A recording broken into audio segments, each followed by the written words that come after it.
พาว่าอีกกระถืออีกเป็นการให้เกียรติคนเป็นคนบ่อยากแอปคนบ่เป็นคนแอปแบลคนบ่เป็นคนนั้น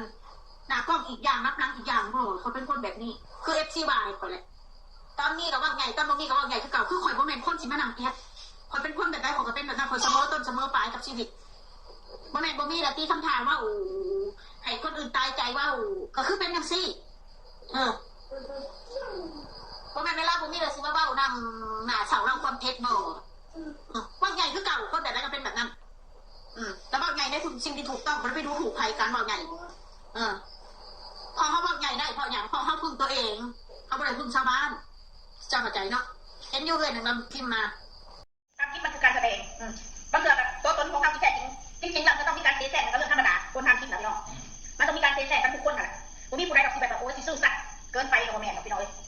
ทุกคนก็มีการเทแสกันทั้งนั้นครับเพื่อจะให้ตัวเองดูดีแต่คอยมันเป็นแบบ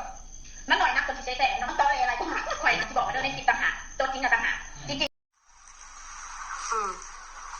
ถ้าแน่เนี่ยจะมาหมู่นะกูบอกซูนะ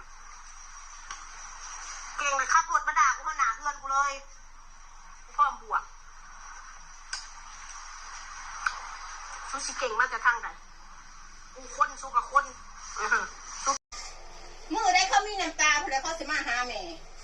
มือเขามาหาแม่คือมือเขาหมดเงินสิบอกให้สุพังเด้อนี่เด้อ